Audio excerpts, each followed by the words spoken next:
Oi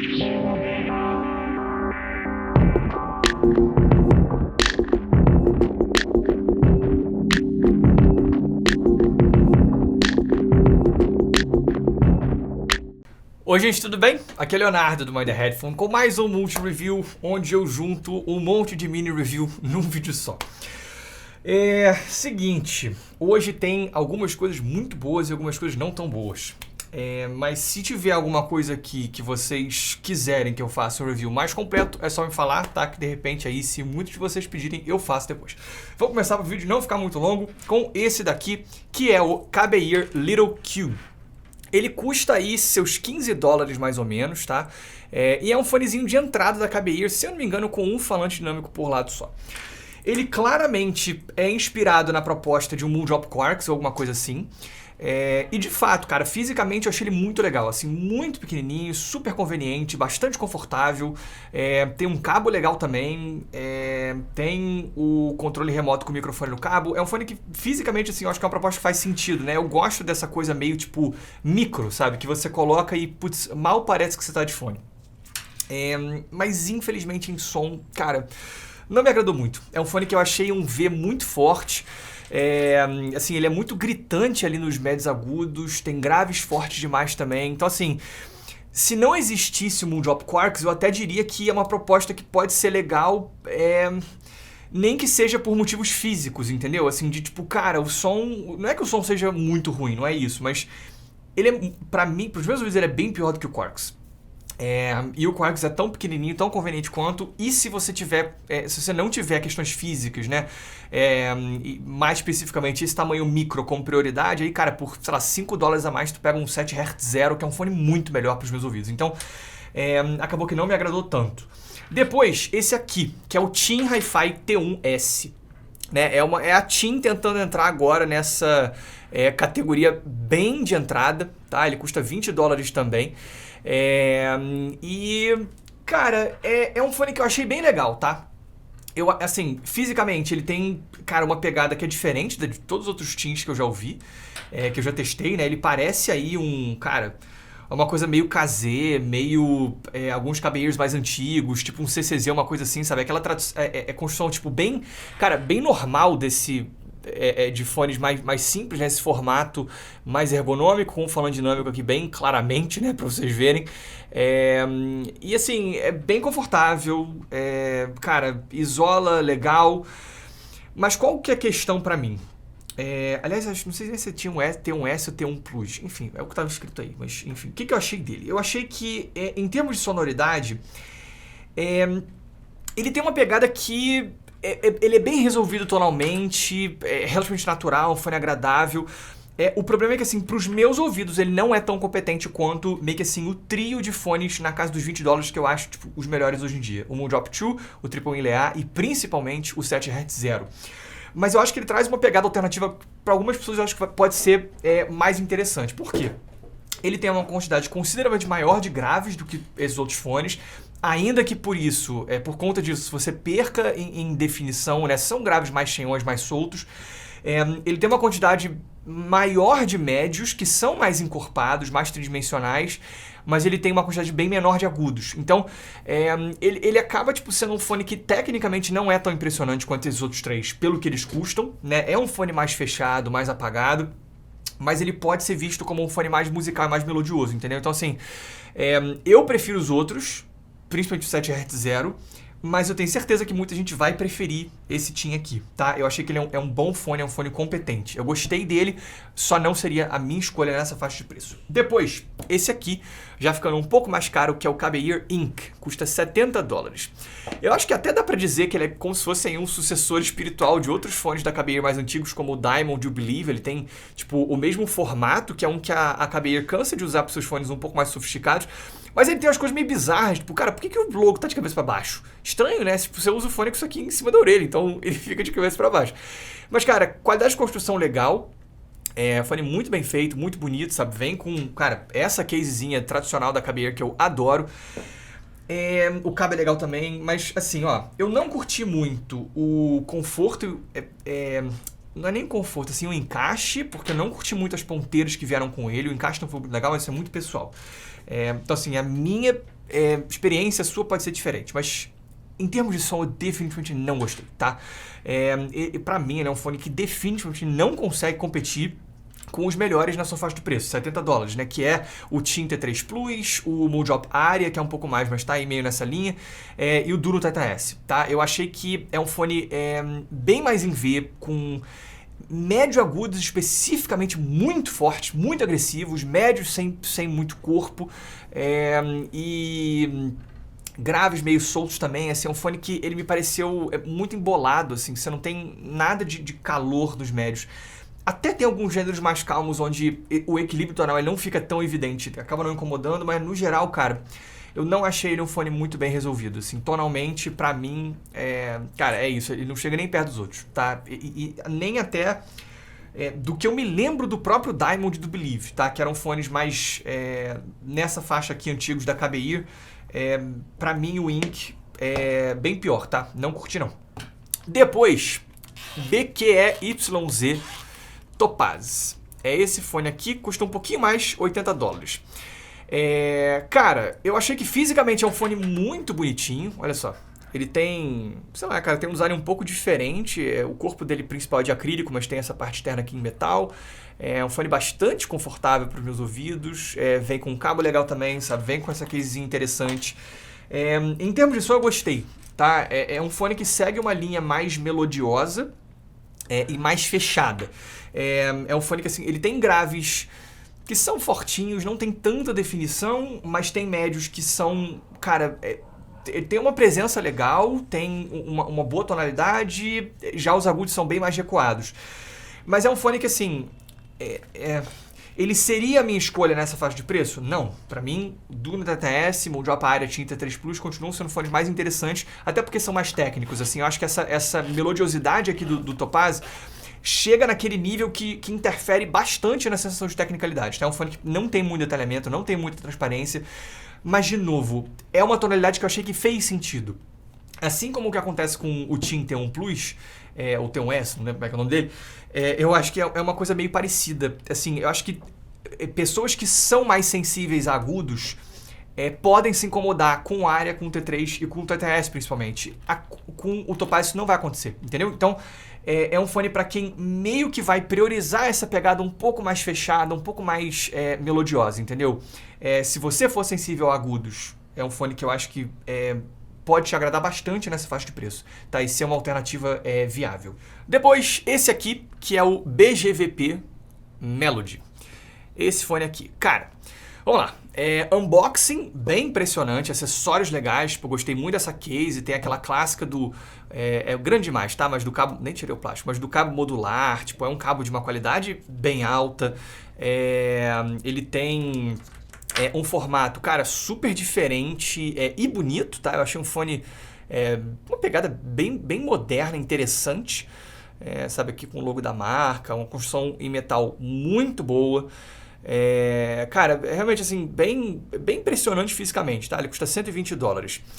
Conforto em caixa achei bons também, é um fone que encaixou muito bem em mim, mas em som, que fone horroroso, cara, infelizmente, que fone ruim.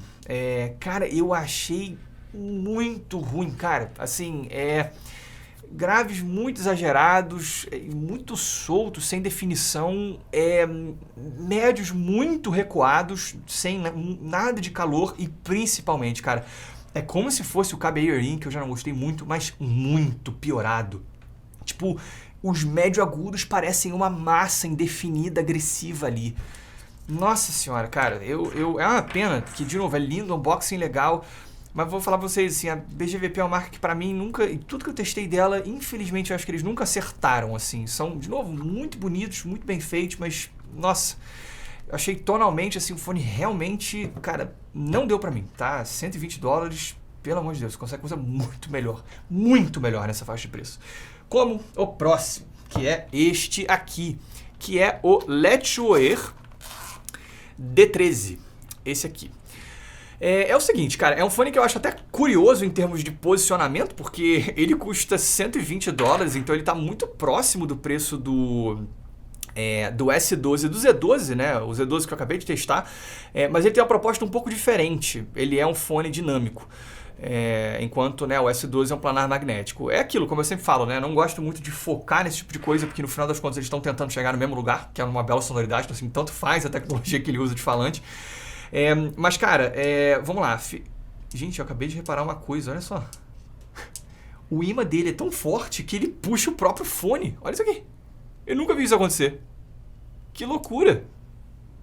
Enfim, só uma coisa que não tem nada a ver com nada, mas nunca vi um lado do fone puxar o outro. Acho que normalmente os ímãs não são tão fortes assim, não. Mas vamos lá, cara. É um fone que eu achei fisicamente muito bem resolvido. Tá super confortável, com um ótimo encaixe, um isolamento muito bom também. Gostei muito dele. Acabamento muito bom também. E, cara, que som sensacional, tá? Eu gostei demais desse fone. Questão é, ele tem uma pegada que é mais divertida do que o S12 e que ele tem mais impacto, ele tem mais força. O S12 é um fone que eu acho que flerta aí com uma coisa mais em V, né? Como eu falei na avaliação dele. Aqui não.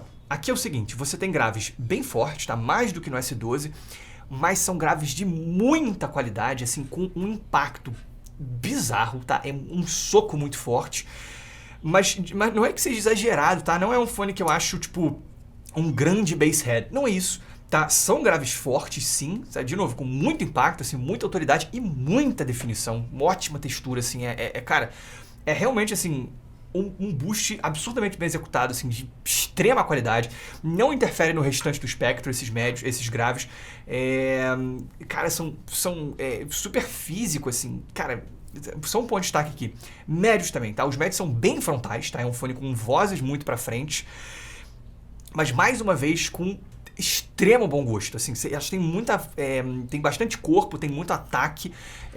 E sem necessariamente, pro meu gosto, ficar fatigante. Acho sim que pessoas podem se incomodar com essa frontalidade de vozes, mas não é no nível grado, entendeu? É uma coisa que me lembra um pouco o fio FHE Eclipse, entendeu? Aquela frontalidade, assim, que é meio grado, de certa forma, entendeu? Assim, é um fone que eu achei fantástico pra rock e pra metal. Eu pego, sei lá, uma Heard Culling, por exemplo, do Porcupine Tree, antes do segundo refrão, cara, quando entra, tipo, o Gavin Harrison, minha nossa senhora, assim, aquela pancada na bateria, na caixa, né, e depois vem o refrão com muita força, cara, eu adorei esse fone, tá? Adorei. Os agudos não são tão proeminentes quanto esses médios, né? Eles já são um pouquinho para trás em relação a eles, mas são bem resolvidos, com um timbre legal. Só não são os mais definidos do mundo. Assim, acho que perto do destaque, e destaque no sentido de qualidade, dos graves e dos médios, os agudos ficam um pouquinho para trás. Mas, cara, sensacional esse fone, tá? Sensacional. Ele vai entrar na minha lista de recomendações justamente depois do Dioco, não necessariamente como sendo melhor exatamente, mas sendo uma outra, tipo, não é tão natural e tão calmo quanto o Dioco, né? Ele é mais intenso que o Dioco. E abaixo do S12. Mas, de novo, eu acho que são... Eles podem até ser complementares, cara. Mas esse aqui eu realmente adorei. Tá. Depois, próximo, o Rapid Go Leaf, que é esse aqui. Cara, ele é justamente um fone que está abaixo do Rapid Go Hook X, que eu testei, e parece ser uma coisa um pouco parecida justamente com o D13, no sentido de que é um fone dinâmico de uma marca que entrou com um planar magnético, que fica abaixo do planar magnético. Fisicamente muito interessante, como vocês estão vendo, assim, tem uma estética diferente, assim, vem com o mesmo cabo, o mesmo estilo de cabo muito legal do Hook X, né, que é esse cabo com esse revestimento de tecido. Ótimo acabamento, conforto e encaixe muito legal, mas o som não me agradou muito não. Eu achei que assim, ele tem essa pegada energética também, assim como o D13, mas eu acho ele menos bem executado que o D13 e que o próprio S12. Assim, é um fone que, cara, ele tem uns picos ali a mais nos médio agudos que afetam essa sensação de naturalidade. Não é um fone que eu achei muito natural, entendeu? Ficou devendo pra mim, tá? Não é que seja um fone ruim, mas eu acho... É um daqueles que eu acho que existem opções melhores perto dessa faixa de preço. Acabei de falar de um deles. Então, não me agradou tanto.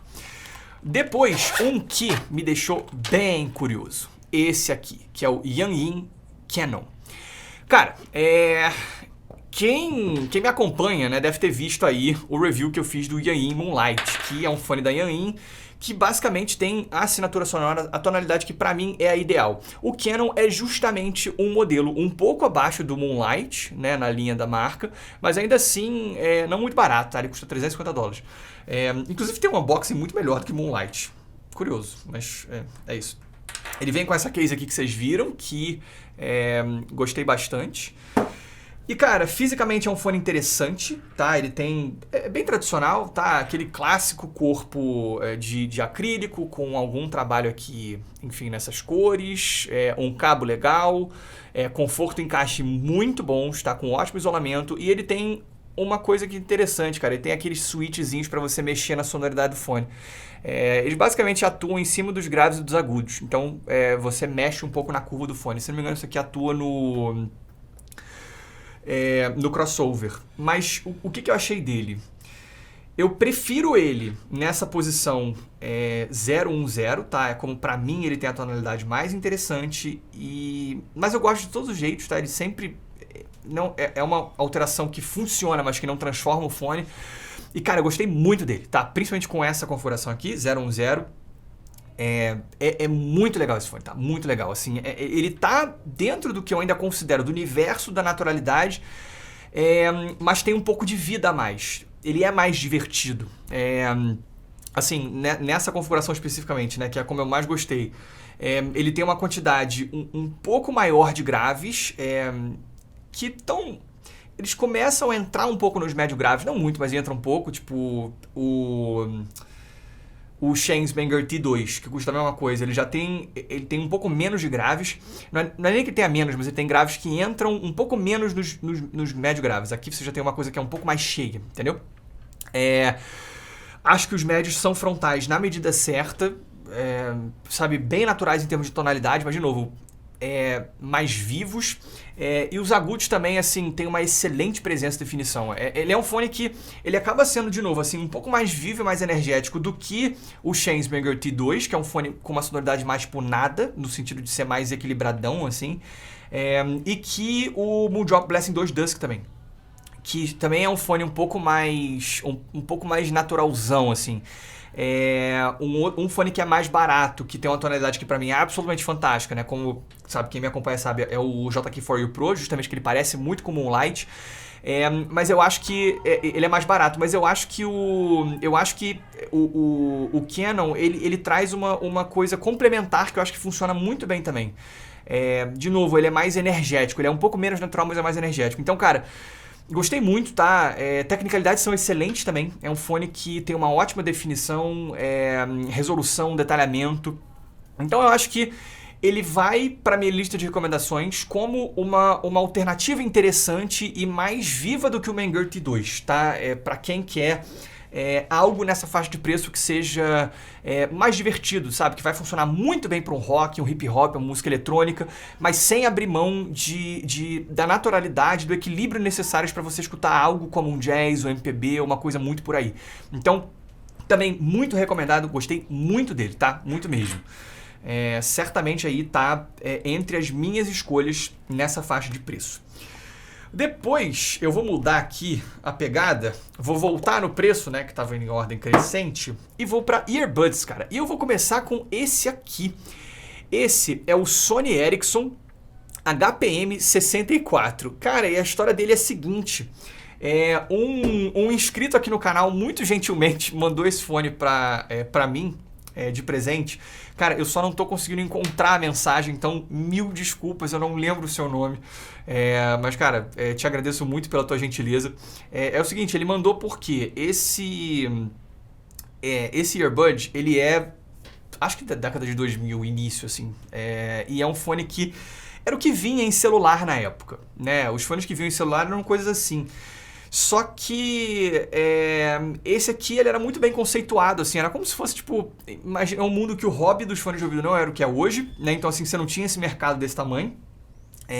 E as coisas que vinham em celular, hoje você já tem uma coisa um pouco a mais, muitas vezes, né? Você teve, por exemplo, a Samsung lá com aquele fone tunado pela KG, que é excelente. Nessa época isso não acontecia, então, assim, era meio que não usual você encontrar um fonezinho legal que vinha em coisas. E esse aqui era um fone que era muito bem conceituado, justamente porque ele é um earbud visto como um ótimo earbud. E ele tá com outro cabo, o cabo foi trocado, né, porque o cabo original tava ruim, mas assim... E o que eu achei dele, cara? Eu achei muito interessante. Ele assim... É surpreendentemente agradável, cara. E um earbud, cara, bastante competente. Acho ele tão bom quanto os bons earbuds atuais? Não acho, né? Acho que ele não tem a mesma competência nos graves que você tem em earbuds como um RY4S, um KB Stellar, um Groove do Davi Box, o EarPod da Apple QCY-T20, claro. Mas assim, ele é surpreendentemente equilibrado, ele não tem aquela sensação de magreza extrema e de gritância que os earbuds, principalmente nessa época, tinham. Então achei muito interessante testar esse fone aqui, até para ver o que era um bom earbud, né, há, cara, 10, 20 anos. Então achei bem interessante testar. É tão bom quanto os bons earbuds atuais? Não, mas é surpreendentemente competente. Depois, vamos para esse cara aqui, um outro earbud que é o Sivga M200. Ele custa $50. Cara, é um fone que eu achei muito interessante fisicamente, assim, é um earbud meio que já mais luxuoso, sabe? Ele tem um cabo, cara, muito bonitinho, muito legal, tem o corpo... em metal, sabe? Com acabamento bem legal. Ele vem com vários acessórios, inclusive. Tipo, ele vem com várias espuminhas como essa. Ele vem com um negocinho que é tipo um gancho para você poder colocar ele em volta das orelhas. Ele só, infelizmente, não tem cabo removível. Eu gostaria de ver isso no earbud, principalmente nessa faixa de preço, tá? Porque vai ser difícil você trocar o cabo se alguma coisa acontecer com ele. E, eventualmente, isso pode acontecer. Em termos de sonoridade, o que eu achei? Eu achei ele, cara, muito natural nos médios agudos, médios e agudos, muito competente, tá? É um fone com uma pegada bem calminha, bem agradável, interessante para músicas mais calmas, mas eu acho que ele não tem falta grave em relação a earbuds como os que eu acabei de mencionar, né? O RY4S, o Groove do Davi Box, um KB Stellar, um QCY-T20, Apple AirPods ou EarPods. Eu acho que ele é mais magrão, entendeu? Então, assim, eu também acho que ele não tem tanta definição ali nos agudos, então é um earbud com uma pegada um pouco mais tradicional de earbuds. Ainda que seja mais equilibrado do que o normal nos médios e nos agudos, eu acho que ele não me impressiona tanto quanto earbuds muito mais baratos, tá? Como o Groove e o RY4S. Então, achei legal, mas não seria a minha escolha, principalmente pelo preço, né? Eu falo aí de um RY4S que custa $5, né? Ele custa 50. Então, cara... o próprio Groove do Davi Box já é mais caro, mas ainda assim acho que é mais barato que ele. E eu acho mais interessante. E falando em coisas que são caras e que não valem o preço, mais um BGVP, infelizmente, cara. Desculpa, BGVP, mas você não tá acertando, não. Tem esse aqui, cara, que é o DX6. É um earbud que é o seguinte. Cara, eu fiz o unboxing. Aí, cara, é uma mega caixa. Assim, bonitona, sabe? Com um texto, toda trabalhada. Aí você pega o fone, aí, pô, cara, um earbud, olha isso aqui, né? Como um earbud, olha esse cabo, né? Porradão, isso é cabo de in-ear. Aí, pô, conector modular, sabe? Cara, umas paradas meio que pancadonas, aí cabo removível. Olha só, tipo, o fone em si. Olha só que bonito, né? A construção toda em metal, sabe? Com um cabo removível MMCX. Putz, é um fone que, assim... A experiência de unboxing e física dele definitivamente me impressionou, tá? Né? Era aquela situação que você olha e você fala, pô, esse aqui vai ser porrada. Só que não, cara, não é que seja horrível, tá? Acho muito melhor, inclusive, do que esse Melody aqui. Só que pra mim ele tem som de earbud tradicional, cara. Tem um som, tipo, meio... Não tem quase nada de grave. Não tem a gritância dos earbuds mais antigos, mas também... Tem uma coisa meio oca ali, tipo, não é natural, sabe? Tipo, e pô, meu irmão, custa o quê? $80? Cara, KB Stellar de R$20 e o RY4S e o Groove, tipo, o Groove já é mais caro, mas esses outros são, na boa, pra mim são muito melhores do que esse fone. É uma pena, mas realmente, assim, acho que ou eu não dei sorte, tudo que a BGVP mandou foi escolhido a dedo por não ser maneiro, mas, cara... Eu não gostei, tá? Achei caro demais, assim. O earbud que, putz, pra mim se sustenta só pelos aspectos físicos, assim como o Melody. Então, não curti. É isso, gente. Esse foi o Multi-Review Espero que vocês tenham gostado. Se vocês quiserem que eu faça um review completo de alguma coisa aqui, né? Acho que seria, obviamente, né, do Letware S12 ou do Yain Canon, mas se vocês acharem que tá bom, é isso aí. Mas se vocês quiserem um review completo, vocês me falam, que se muita gente pedir, eu faço. Mas por hoje é isso, gente. Espero que vocês tenham gostado. Se vocês tiverem gostado, clique no botão de like. Se vocês tiverem gostado muito, se inscrevam no canal. Um grande abraço.